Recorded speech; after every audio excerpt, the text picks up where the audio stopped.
आज हम जानेंगे एपी के एक बहुत ही इंपॉर्टेंट फार्मूले के बारे में, जो फार्मूला है हमारा a n is equal to a plus n minus one, और ये हो जाएगा डी। इसका यूज कैसे करते हैं और कैसे ये फार्मूला कभी ना भूले, वो आज हम जान जाएंगे। ध्यान देखिएगा, 3 सवाल मैंने लिखे गए हैं, पहले इसका यूज बता देता हूँ मैं आपको। ध्यान सुनिएगा, मैंने बताया था कल आपको शॉर्ट वीडियो में बताया था कि ये जो पहला आदमी है इसको ए बोलते हैं, फर्स्ट वाले को ए बोलते हैं, जो दूसरे नंबर पे है उसे हम लोग क्या बोलते हैं, 2a बोलते हैं, तीसरे पे है तो A3 बोलते हैं, चौथे पे है तो A4 बोलते हैं, ऐसे बोलते हैं। मैंने बताया था उसका आसान तरीका क्या करिएगा आप लोग कि इसका नाम रख लीजिएगा। नाम जैसे मैंने क्या बताया था कि जैसे नाम, ये पहला आदमी, दूसरा आदमी, तीसरा आदमी, चौथा आदमी, पांचवा आदमी, छठवां आदमी, ये आप लाइन से मानिए। जो भी पहले पे होगा वो पहला आदमी, दूसरे पे होगा दूसरे आदमी, तीसरे पे होगा तीसरा आदमी, चौथा होगा चौथे पे आदमी। लेकिन हल कैसे करना है कि पहले पे है तो उसका यहाँ पे नंबर कितना है, सर पहले पे 3 दिया गया है, पहले पे 3 है तो पहले के पास 3 रुपया है, दूसरे पे क्या है 8 है तो दूसरे के पास 8 रुपया है, तीसरे पे 13 है तो तीसरे के पास 13 रुपया है। अगर हमें पैसे के बारे में जानना होगा तो उसी को हम लोग ए एन बोलते हैं। ए एन वही फाइंड करने के लिए होता है कि किस नंबर वाले आदमी के पास कितना पैसा है। जैसे मैं मान जाइए मुझे जानना है कि तीसरे के पास कितना पैसा है, तीसरे आदमी के पास कितना पैसा है हमें ये जानना है। हमें तो दिया गया, हाँ दिया तो है 13, लेकिन मैं आपको हल करके दिखाता हूँ कि कैसे सोल्यूशन में ही हल करते हैं। तो तीसरे आदमी के बारे में पैसा जानना है मुझे, तीसरे आदमी के बारे में जानना है तो आप सिंपल पहले ए लिखेंगे और तीसरा आदमी है तो यहाँ 2d लिखेंगे। अगर आपको ए तीसरा आदमी के बारे में जानना है, ए तीसरे के पास 1 2 3 थर्ड नंबर पे, थर्ड टर्म पे कितने पैसे हैं, कितना नंबर दिया गया है, तो ये फार्मूला होगा। जितने नंबर का आदमी होगा उससे कम आप डी के साथ लेंगे तो इसका मान वैल्यू आसानी से फाइंड हो जाएगा। जैसे मान लीजिए मुझे जानना है कि पांचवें आदमी के पास, इसको हल कर दिखाते हैं पहले। ए कितना है हमारा, सर पहले वाले को ए बोलते हैं तो ये हो गया 3, प्लस 2 लिखते हैं। और डी कितना है, डी मैंने कल बताया था, the difference between the sequence, जैसे ये नंबर आपको दिया गया है इन दोनों का डिफरेंस, ठीक है, इसमें से ये उस साइड से इधर वाले नंबर को घटाने पे आपका डी मिलता है। लेकिन आपका जो नंबर होना चाहिए कंसेक्यूटिव वाले को, लगातार जो नंबर होते हैं उसमें से वो घटाना है। जैसे इसमें से ये घटाएं, इसमें से ये घटाएं, तब आपको डी मिलता है। तो मैं 8 में से 3 घटाऊंगा तो 5 आ रहा है, तो मेरा डी कितना है 5 हो जाएगा। मल्टीप्लाई करेंगे तो 3 5 दूना का 10 इजिकल टू 13। देखिए तीसरे में कितना पैसा है 13।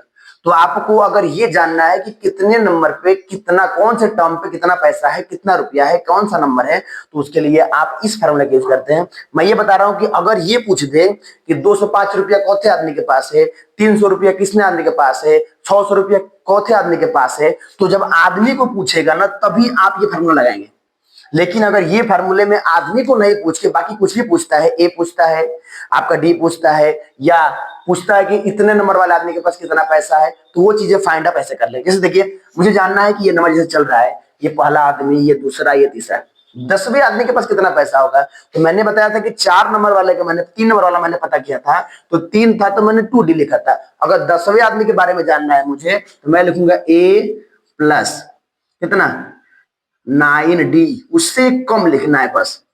12 वाला आदमी के पास कितना पैसा होगा, सर आसान है, a प्लस 11d, ये होगा सर a 10 वाले के पास, और इतना पैसा होगा a 11 वाले के पास। 11 नंबर पे जो आदमी होगा उसके पास होगा, सॉरी 12 नंबर पे जो आदमी होगा आपका उसके पास होगा 11d। मतलब उससे d के साथ में एक नंबर को लेना है, उससे कम लेना है, तब आपका ये सवाल इसलिए हल हो जाएगा। जैसे मैं आपको दिखाता हूं, मैं जैसे ये सवाल दिया गया, इसमें पता करना है कि दूसरे पे क्या आएगा। अगर पहले नंबर दिया होता है, पहले में कितना हिसाब से डी डिफरेंस उनका कितना बढ़ रहा है, क्या होता है इनका डिफरेंट जो होता है वो कांस्टेंट होता है, और इसका डी कितना होगा अगर ये पता होता हमें तो हम निकाल लेंगे। मतलब कि डी नहीं दिया है तो डी अनफाइंड कर लेते हैं। ये तो दिया है आपको, हाँ सर ए दिया है कितना, ए आपको दिया है 2। एक और चीज दिया है, ये 1 2 3, तीसरा आदमी है तो तीसरा को क्या लिखते हैं, ए प्लस 2d।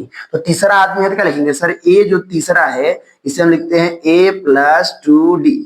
दिख रहा है आपको, तीसरा आदमी है तो कितना पैसा है इसके पास है, ए का वैल्यू 2, 2 का वैल्यू 2 लिखिए, डी का वैल्यू डी लिखिए, और तीसरा आदमी कितना पैसा ऑलरेडी गिवन है तो 26।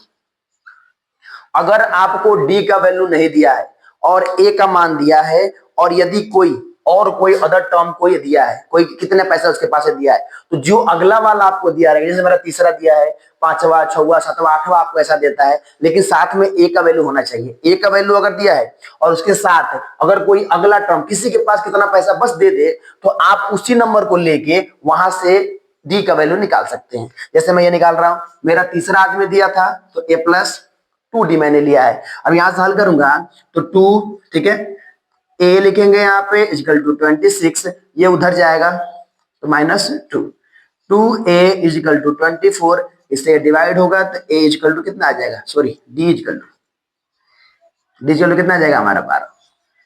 ठीक, अब d हमारा 12 है, दूसरा क्या होगा हमारा, सर पहले वाले को a बोलते हैं, a में अगर d को जोड़ देंगे तो मेरा क्या मिल जाएगा, a प्लस डी, तो a प्लस डी ये दूसरा आदमी है, तो a है हमारा 2 और d कितना आ गया हमारा 12, तो ये आ जाएगा हमारा 14। ये हो गया फाइन। लेकिन ऐसे कंडीशन आ जाए आपके सामने कि ना ही आपको ए दिया हो और ना ही आपको डी दिया हो। इसमें क्या था कि अगर ए का वैल्यू देता है और किसी और आदमी का पैसा हमें दे देता है कि तीसरे आदमी के पास 26 रुपये हमको दे दिया था, मैंने हल कर लिया था, ए दिया था तब। लेकिन अगर ए भी ना दे और डी भी ना दे तो ऐसे सवालों में क्या करते हैं कि थोड़ा सा आपका पिछले लेसन लीनियर इक्वेशन का सब्स्टिट्यूशनल मेथड लगाइए या एलिमिनेशन मेथड लगाइए, दोनों में से बदला। जैसे यहाँ देखिए, यहाँ आपको ए नहीं दिया है और ना ही डी हम फाइंड कर सकते, क्योंकि उसके बगल वाला नंबर जब तक नहीं रहेगा तब तक हम इसे घटाएंगे नहीं, तब तक डी का मान मिलेगा नहीं। तो यहां करके दिखाते हैं आपको, ये देखिए जरा,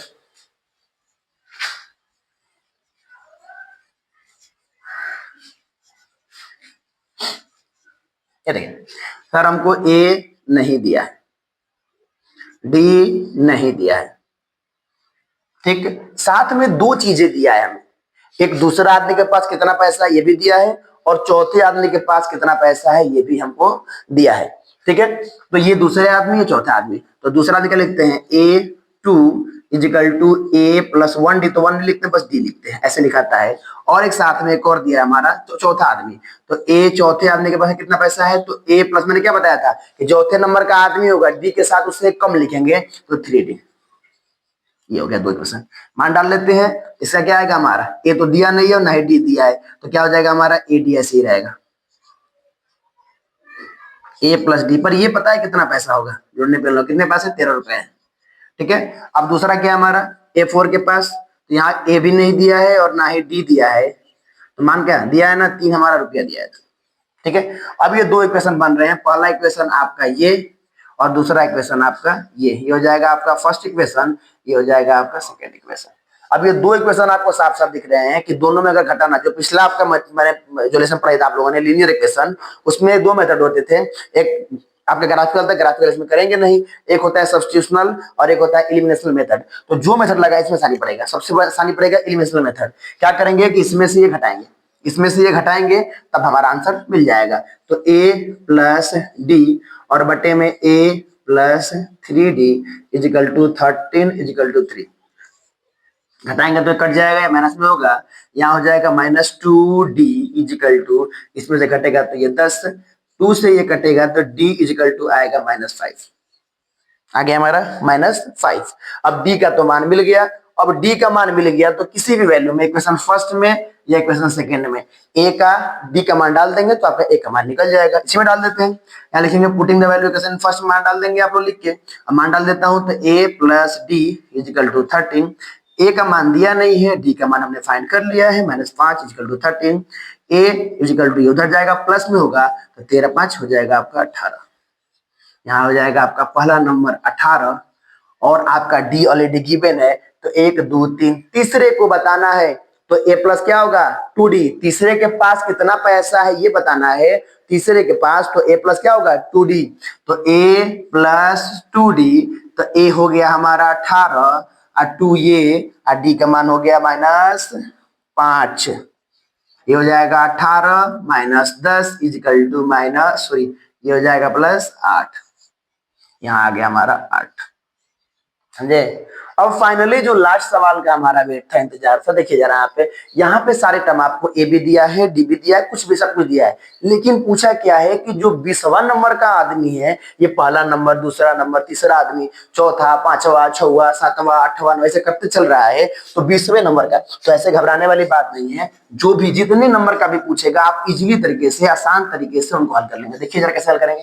जैसे 20वां आदमी पूछा, 20वां टर्म बताइए, तो 20वां टर्म नहीं बता लेंगे भाई। देखो यहाँ पे हमको दिया है 3, ये ए है हमारा, हमको पता है ए ऑलरेडी हमको गिवन है। डी कैसे फाइंड करते हैं? डी फाइंड करने के लिए बगल वाले से घटाना पड़ता है, तो क्या करेंगे, A2 माइनस A1 को घटाएंगे तो 8 माइनस 3 होगा, इक्वल टू हमारा आ गया 5। डी मिल गया 5। अब पूछा है 20वां, तो ले लीजिए। हमने बताया था कि जितना नंबर का आदमी का पूछेगा उससे कम लेंगे, तो क्या लेंगे, A प्लस 20वां पूछा है तो 19D इक्वल टू 20वां आदमी लिख लो सर, यही है 20वां आदमी। A प्लस 19D याद रखिएगा, वही उतने नंबर पे उतना पैसा होगा उसके पास।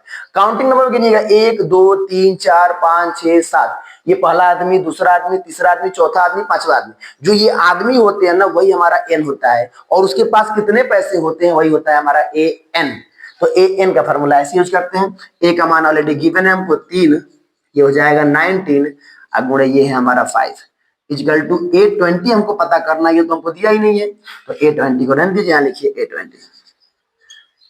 अब A20 को पता कर लेते हैं, ठीक है। अब यहां गुणा करेंगे 3, ये 95, A20 के पास जो हमारे पैसे होंगे ये कितना होगा हमारा, 95 और 3 98।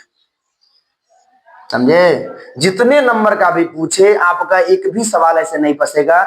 जितने नंबर का आदमी का पूछता है, आप क्या करिएगा कि वो आदमी बनिएगा। जैसे पहला 1 2 3 4 5 6 7, ये सब n है। n को माना जाता है कि काउंटिंग नंबर, जैसे आदमी है, पहला आदमी खड़ा है, फिर दूसरा आदमी खड़ा है, फिर तीसरा आदमी, चौथा आदमी, पांचवा आदमी, छठवां आदमी, तो पहला, दूसरा, तीसरा आदमी दिया है। आगे बहुत सारे हैं, जितने ऑलरेडी चले जाइए आप। लेकिन अगर उसमें से पूछता है कि सपोज दैट पहला पर बता दिया कि 3 रुपया है, दूसरे के पास 8 रुपया, ये एपी होगा, तभी ये फार्मूला यूज करिएगा। यानी कुछ भी नंबर दे तो 20वां बता देंगे, ऐसा नहीं हो सकता है। बिकॉज एपी के जो बीच के कांस्टेंट, जो बीच के आपके डिफरेंस होते हैं, सारे के सारे कांस्टेंट होते हैं, और जब सारे कांस्टेंट होते हैं तभी ये हमारे अरिथमेटिक प्रोग्रेशन कहलाते हैं, तभी आप इस फार्मूला का यूज करेंगे। काउंटिंग में बता रहा था मैं, पहला, दूसरा, तीसरा, चौथा, पांचवा, छठवां, ऐसे लाइन से। तो ये पहला आदमी, दूसरा आदमी, तीसरा, आगे भी बहुत सारे नंबर होंगे, लेकिन उनके पास पैसा कितना है। पहले आदमी के पास 3 रुपया, दूसरे के पास 8 रुपए, तीसरे के पास 13 रुपए। लेकिन हमको जानना है कि और आगे वाले नंबर के पास, ऐसे चलते जाएंगे तो 100वें आदमी के पास कितना पैसा होगा, 200 वाले के पास कितना पैसा होगा। तो उसी के लिए फॉर्मूला बताया था मैंने, जितने नंबर का टर्म होगा वही हमारा a प्लस उससे कम लेंगे, उससे एक कम रहेगा तो वही आपका वैल्यू आएगा। जैसे मान जाइए कि 20वें का पूछना है तो a प्लस 19d, 17 का पूछना है तो a प्लस 16d, 18 का पूछना है तो a प्लस 17d। तो इस d के साथ जो भी आप नंबर लेंगे वो उससे एक कम लेंगे। ठीक है, आज के लिए इतना ही। That's it for today. बाकी वीडियो जो है आपको कल अपलोड किए जाएंगे, और उनसे रिक्वेस्ट है कि चैनल को सब्सक्राइब करें ऐसे बढ़िया वीडियो को जानने के लिए। ठीक है, लाइक करें। That's it.